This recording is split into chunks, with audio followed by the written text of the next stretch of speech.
حضرت حسن بصری رضی اللہ تعالیٰ عنہ رو رہے تھے اور کسی نے پوچھا کہ آپ رو کیوں رہے ہیں؟ فرمایا کہ مجھے اللہ کی بے نیازی سے ڈر لگتا ہے، وہ اگر جہنم میں ڈال دے تو اسے کون پوچھنے والا ہے۔ اللہ اکبر۔ تو نیکی کرنے کے باوجود بھی ڈرتا رہے اور اس کی رحمتوں کے لیے ملتجی رہے کہ مالک تیری رحمت سے ہی کرم نوازی ہوگی اور میں راہی جنت ہوں گا۔ عدل کریں تے تھر تھر کمبن اچیاں شانہ والے، فضل کریں تے بخشے جاون میں ورگے منہ کالے۔ تو اس کے فضل سے ہی بات بنتی ہے۔ تو فرمایا مگر اصحاب یمین فی جنات، وہ باغوں میں ہوں گے، یتساءلون عن المجرمین، وہ مجرموں سے سوال کر رہے ہوں گے۔ یہ جنت کے اونچے مقام پہ ہوں گے اور ایسے مقام سے ان کو جہنم دکھائی دے رہی ہوگی۔ اللہ ان کے قوا اور ان کی صلاحیتوں کو جنت میں فزوں تر کر دے گا۔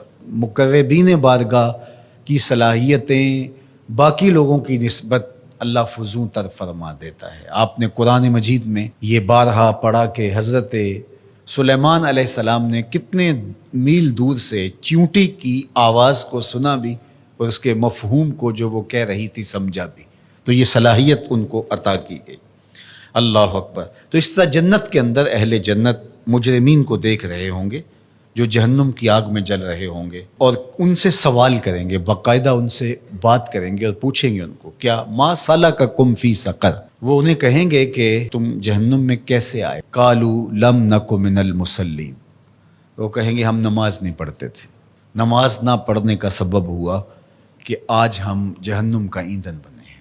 وَلَمْ نَكُ نُطْعِمُ الْمِسْكِينَ، اور ہم مسکینوں کو کھانا نہیں کھلایا کرتے تھے۔ عبادات یہ اللہ کا حق ہے جو بندے کے اوپر لازم ہے، اور ہم نمازوں کی کثرت اور دیگر اعمال خیر کی بجا آوری سے اپنے معاشرے کے دکھی، لاچار اور مجبور لوگوں سے اپنی نظریں نہیں ہٹا سکتے کہ ہم تو میاں پنج گانا نماز پڑھتے ہیں، کسی کو دکھ نہیں دیتے، اذیت نہیں پہنچاتے، تکلیف نہیں پہنچاتے، کافی ہمارے لیے۔ تو وہ کہیں گے ہم نماز نہیں پڑھتے تھے اور مسکینوں کو کھانا نہیں کھلاتے تھے۔ چلو یہ تو نماز بھی نہیں پڑھتے تھے، یہ ان کا ایک جرم، اور دوسرا جرم کہ وہ مسکینوں کو کھانا نہیں کھلاتے تھے اور جہنم کی آگ میں جل رہے ہیں۔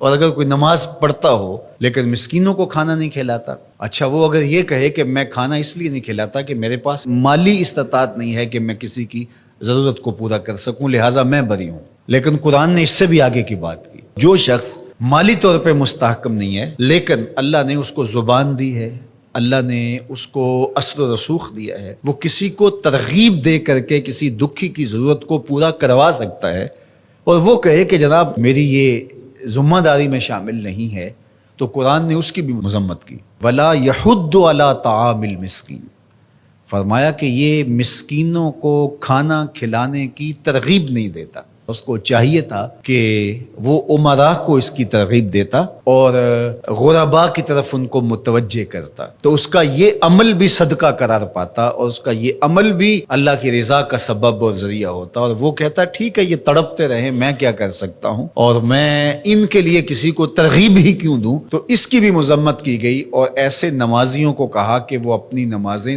دکھاوے کی نمازیں پڑھ رہے ہیں، انہیں نماز کے فلسفے سے ہی آگہی نہیں آئی۔ اگر ان کے دل میں گداز پیدا نہیں ہوا، ان کے دل میں نرمی پیدا نہیں ہوئی، معاشرے کے کمزور، پسے ہوئے، لاچار، مجبور، اراملہ، مساکین، یتاما کی مدد کے لیے ان کے اندر یہ جذبات پیدا نہیں ہوئے، تو وہ تہجد پڑھیں، وہ سجدے کریں، وہ لمبی قرات کریں، لمبی نمازیں پڑھیں، تو کہا کہ وہ اپنی نماز کے فلسفے سے ہی آگاہ نہیں ہوئے۔ نماز کا عملی نتیجہ یہ تھا کہ وہ ضرورت مندوں کی ضرورت کو پورا کرتے، ان کے پاس اگر مالی استطاعت ہے تو اللہ کے دیے ہوئے اس مال سے، اور اگر وہ مالی استطاعت نہیں رکھتے تو اللہ نے ان کو جو دیگر صلاحیتیں بخشی ہیں ان سے وہ تحریص دلاتے، ان سے وہ ترغیب دیتے، اور ان کے کہنے سے کسی دکھی، لاچار، مجبور کی ضرورت پوری ہو جاتی۔ تو یہ ان کو کرنا چاہیے تھا۔ حضرت سیدنا شیخ عبد القادر الجیلانی علیہ رحمہ و رضوان فرماتے ہیں آدھا فقر برہنہ بدن لوگوں کو لباس دینا اور بھوکوں کو کھانا کھلانا ہے، باقی عبادات، نیکیاں، چلے، مراقبے، ریاستیں، یہ جو کچھ ہے یہ آدھا ہے۔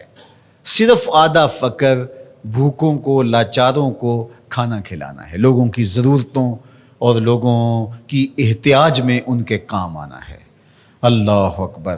تو درویشی، تصوف، فقر، اس کا آدھا حصہ مخلوق خدا کے ساتھ نرم دلی سے پیش آنا اور ان کی ضروریات کی تکمیل کرنا۔